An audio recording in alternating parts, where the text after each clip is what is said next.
welcome to our deep dive. Uh, Today, we're going beyond just like the numbers and Right. stuff. We're looking at the psychology of money, all right. and we're going to be using Morgan Housel's book, The Psychology of Money, to guide our discussion today. Sounds good. So get ready to learn about like how our emotions, our backgrounds, and even like Yeah. quirks of history can really influence how we make choices about money. It really is fascinating how often we try to look at money as this purely rational game when it's so deeply connected to Yeah. our psychology. So one of the biggest ideas that Housel presents is that success with money Yeah. isn't really primarily about intelligence. Mm-hmm. It's interesting because you could be like a complete genius, Mm-hmm. but if you have like behaviors and a temperament that aren't really aligned with Right. making smart financial decisions, Yeah. things can go off the rails pretty quickly. He has a really good story about this, Right. about this tech millionaire who designed a crucial component for Wi-Fi routers. Yeah. You would think someone like that would have their finances completely in order. Yeah, you would think. That's But they must be good with money, right? right. But despite his brilliance, this guy was constantly making decisions on impulse, driven by his insecurities. And Housel says that Really? this disconnect between intellect and financial success is more common than we think. I guess so. Yeah, that makes sense. And it really underscores the book's central message, which is mastering the psychology of money Yeah. is just as critical as understanding the technical aspects of finance. Totally. So it's like, it's not just about knowing what a 401k is, but it's about understanding like why you might hesitate to contribute to it Right. or why you might be tempted to pull money out of it early. Exactly. And the things that make us hesitate or want to pull money out early, those are affected by our experiences. Right. Totally. Like someone who lived through the high inflation of the 1970s Okay. might view bonds differently than someone who grew up when prices were more stable. Yeah, I can see that. Those experiences during our teens and 20s can become almost like ingrained into our financial DNA, Okay. which shapes our expectations and our risk tolerance. It's like your early encounters with money kind of set the stage for Yeah. how you view your finances for the rest of your life. Totally. Like if you came of age during a booming market, Yeah. you might be more inclined towards riskier investments. Okay.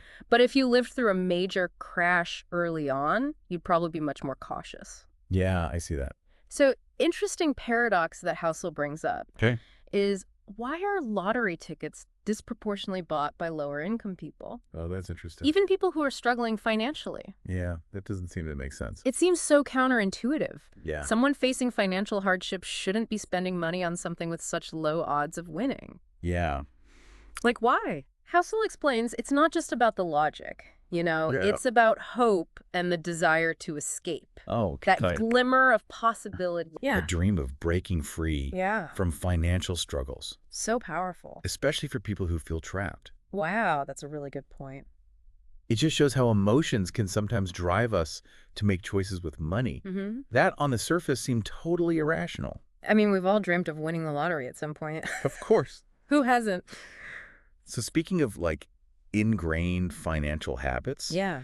it's important to remember that these concepts we have today, like saving for retirement Yeah. with 401ks and Roth IRAs, are pretty new. They're Right. relatively new. Like the 401k wasn't even a thing until 1978. Oh, wow.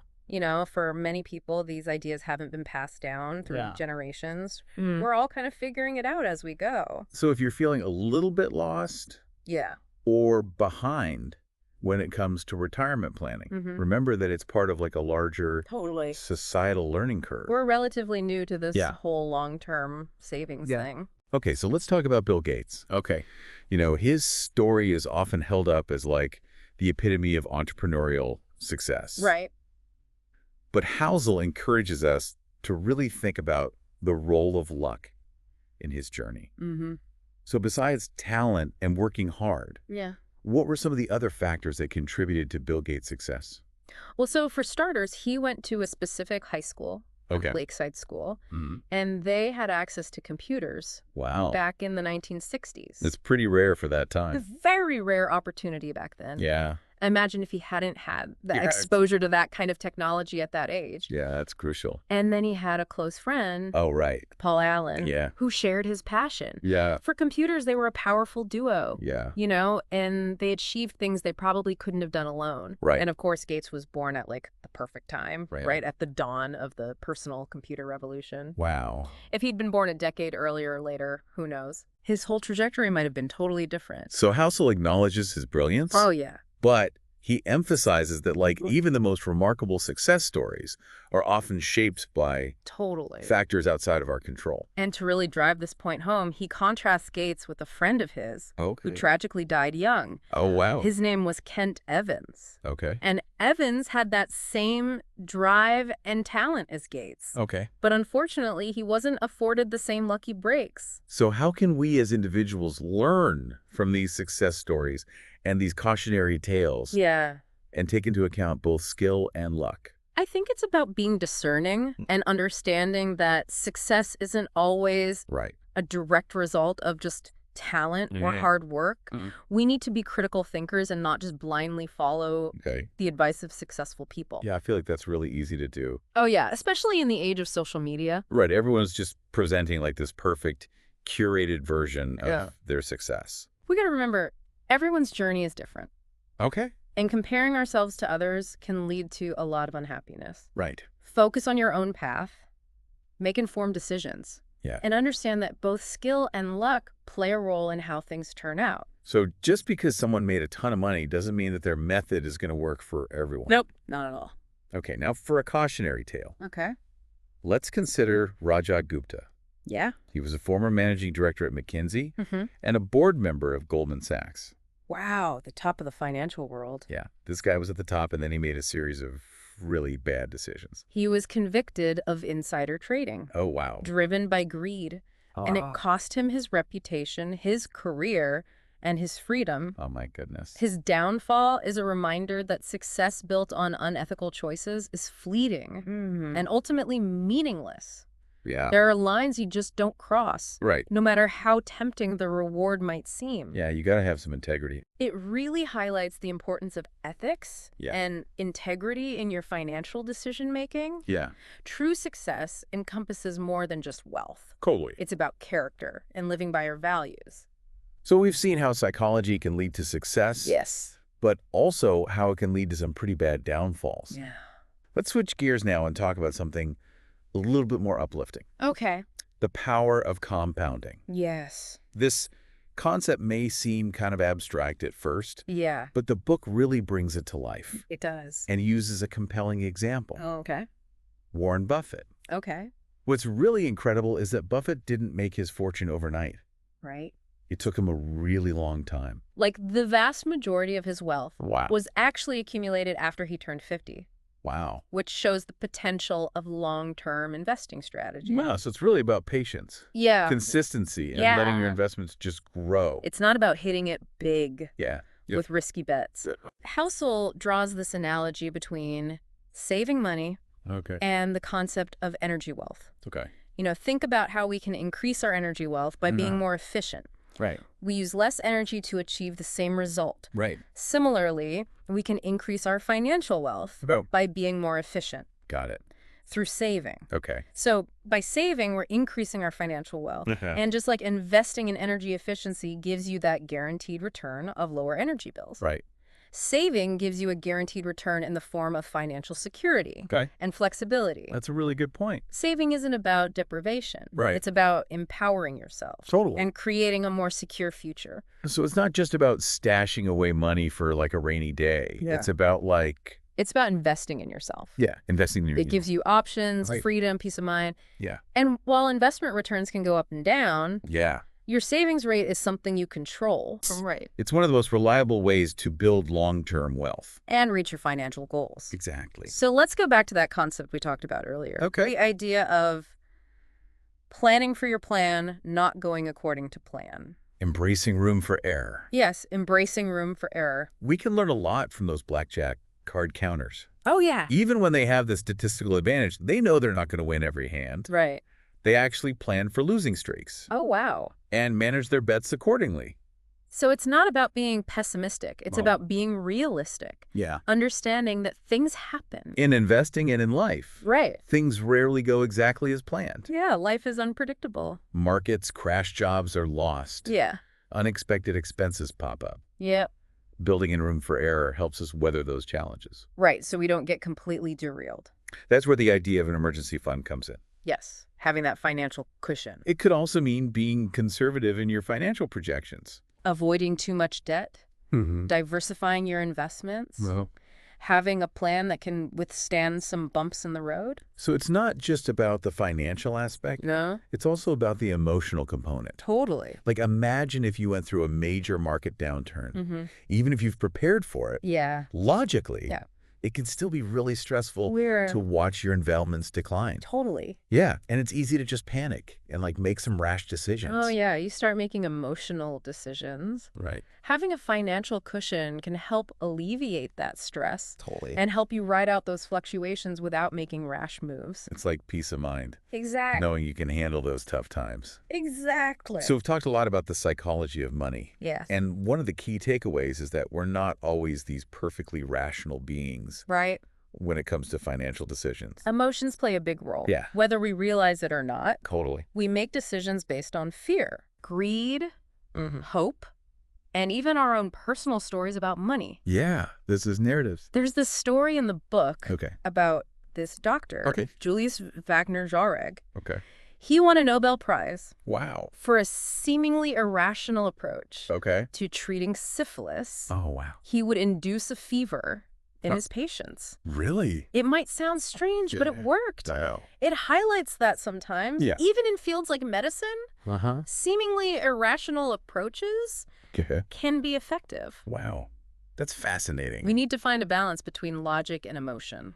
Right. So instead of striving for this perfectly rational financial plan, maybe we should just try to aim for a more reasonable plan. Right. Something that takes our human nature into account. Find an approach that you can actually stick with. Yeah. You know, one that acknowledges your tendencies and sets you up for success in the long run. All right. One last point before we dive into part 2. Okay. The power of narratives. Yeah. Housel presents this thought experiment about an alien. Okay. Visiting Earth in 2007. Okay. And then visiting again in 2009. Right. The alien sees the same infrastructure in both years, but the economic landscape is completely different. The stories we told ourselves. In 2007, the narrative was stability and growth. Right. But by 2009, it had shifted to fear and pessimism. Wow. Which contributed to this real-world economic downturn. That's so interesting. Despite no real significant changes in the underlying resources. So you're saying our beliefs and the stories we buy into actually shape reality. That's what the book suggests. Wow. It says that narratives play a profound role in both our individual financial decisions and the economy as a whole. It's like a self-fulfilling prophecy. Yeah, if enough people believe that something is going to happen, their actions can actually make it happen. That's wild. That's a powerful idea to wrap up this part of our deep dive. Yeah, it really is. Welcome back. Let's continue looking into the psychology of money and talk about a concept that might seem a little bit counterintuitive at first, getting comfortable with things going wrong. Okay, now that sounds a bit risky, especially when talking about our finances. Aww. I feel like we're always trying to avoid making mistakes with our money. Well, yeah, of course we want to make good decisions with our money. But the reality is that in a lot of areas of life, including investing, a small number of wins can account for like the majority of your success. Oh, interesting. Housel says that you can be wrong a significant portion of the time and still be successful if those few wins are big enough. So it's kind of like a venture capitalist who invests in all these startups. Yeah. They know that most of them will fail, but just a few that are successful can generate massive returns and make up for all those losses. Exactly. And this applies to so much more than just investing. It can be projects, relationships, business ventures. You can have failures and still achieve great overall success. So it's like you don't have to be right all the time. That definitely takes some of the pressure off. It does. It really does. It's like how in investing, you should focus on the performance of your entire portfolio rather than obsessing over individual wins and losses. Exactly. Judging your success based on individual outcomes can really give you a distorted view of the big picture. So let's talk about something that's probably on everyone's mind. Money and happiness. Yeah. I feel like that's a pretty complicated relationship. It is, but Housel has an interesting take on it. Okay. The book challenges the idea that more money automatically equals more happiness. Yeah, we've all heard that before. Instead, he says that money's greatest value is in its ability to give you control over your time. I love that. It's not about all the stuff you can buy. It's about having freedom and shaping your life according to what you care about. Yeah, imagine taking time off work without having to worry about money. Right. Or having the flexibility to pursue a job you love even if it doesn't pay as much. Yeah, that kind of control over your time is really valuable. It lets you prioritize the things that are important to you, like family hobbies, or even giving back to your community. He actually shares a story about this. Yeah, he does. He talks about how his own happiness increased when he left a high-paying but very demanding job in investment banking. That's right. He realized that all those long hours and the pressure weren't worth it. Yeah, he traded that big paycheck for more time and autonomy.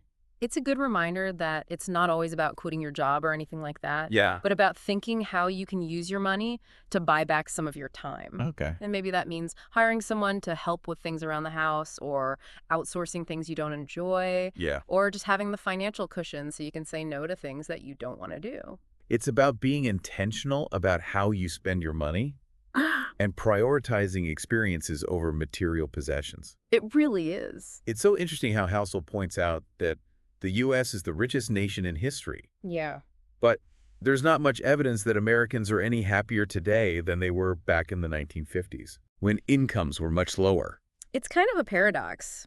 Yeah, it is. It seems like we've gotten richer, but in the process, we've given up control over our time. Right. We're always working, we're more stressed, and we're always being told to buy more things. We're on a treadmill, and we're just trying to keep up. Yeah. And even the nature of work has changed. Yeah. A lot of people have jobs where they're always connected, checking emails and thinking about work, even when they're not at work. So our minds are just constantly at work. It can be exhausting. I think Housel's saying that true wealth isn't always something you can see. Right. It's about having the financial security to make choices that align with your values. Yeah. And to prioritize your well-being. Don't worry about keeping up with the Joneses. Right. Just focus on what really matters to you. So let's talk about saving. Okay. It seems like saving money should be simple and straightforward. You'd think so. But Housel says a lot of people think they can't save or that they don't need to. Right. Saving can feel restrictive. Especially when we live in a culture that's constantly telling us to spend. Yes, but I love how Housel reframes saving as a form of empowerment. Yeah, me too. Instead of seeing it as deprivation, you can view it as a way to create options and gain control over your future. He compares it to energy wealth. Yeah. You can increase your energy wealth by being more energy efficient. Right. Meaning you're using less energy to get the same outcome. And just like that, you can increase your financial wealth by being more financially efficient.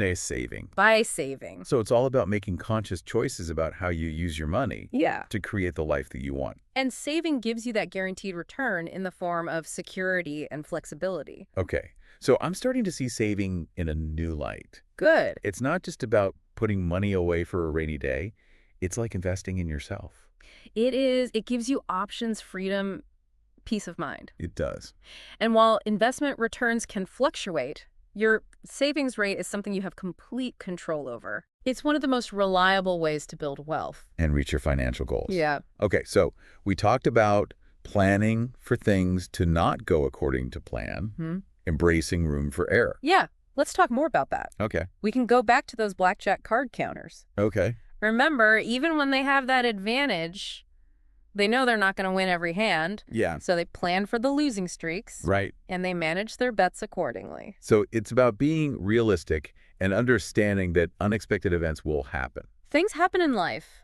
Yeah. Markets crash. Yeah. You lose your job. Unexpected expenses come up. Yeah. We've got to build in room for error so we can navigate those challenges. And that's why emergency funds are so important. Yeah. It's that cushion to help you when things get tough. It could also mean being more conservative in your projections. Okay. Avoiding too much debt.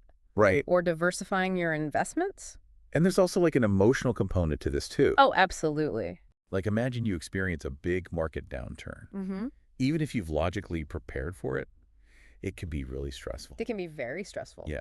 You might feel anxious about your finances. Totally. And it's easy to just panic and make some bad decisions. Yeah, that's when people tend to make those emotional decisions. Right. But if you have that financial cushion, it can alleviate some of that stress. Right. And help you ride out those fluctuations. Without making any rash decisions. Exactly. It's about that peace of mind, knowing you can handle those tough times. Right. Okay, so let's talk about leverage. Okay. Leverage is basically using borrowed money to amplify your potential returns. Yeah. I can see how that would be appealing to people. It's like the get-rich-quick scheme. Right.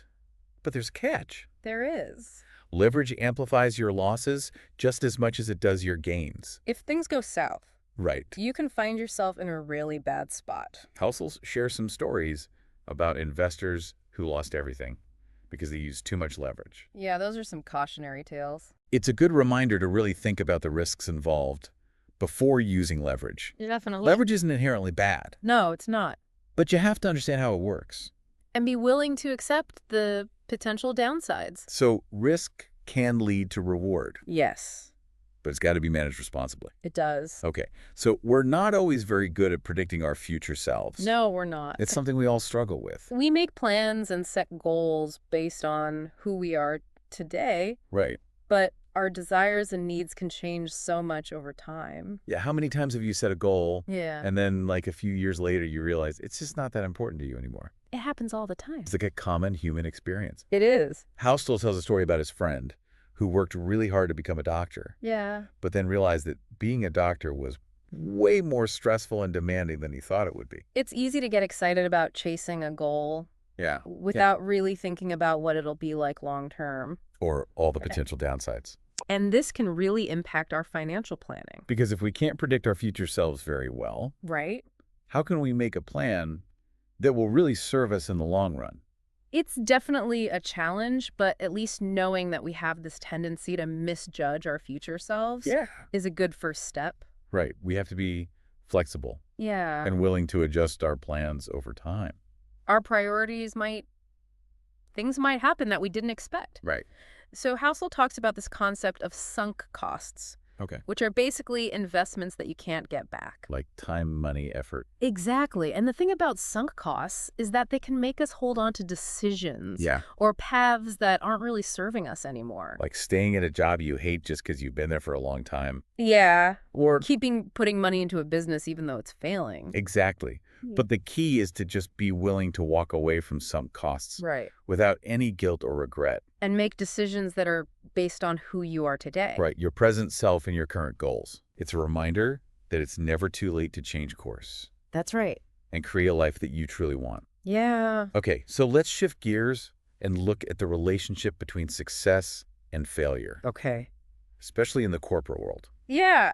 I think a lot of people have strong opinions about this. Especially when we're evaluating CEOs. Housel uses the example of Jeff Immelt, who was the CEO of General Electric. Yeah. He was criticized for the company's decline, but the book argues that we can't judge his performance solely on the company's stock price. Right. Because it overlooks all the other factors he was dealing with. Like GE was once a really successful company. It was. But it faced a lot of challenges after the 2008 financial crisis. Right. And it's easy to criticize from the sidelines. Yeah. But being in charge of this massive company during a time of so much change. It's completely different. It's completely different. So we should try to be more nuanced Yeah. in how we assess these things. Yeah. And realize that most things are way harder in practice than they are in theory. Right. Don't jump to conclusions. Especially when you only have limited information.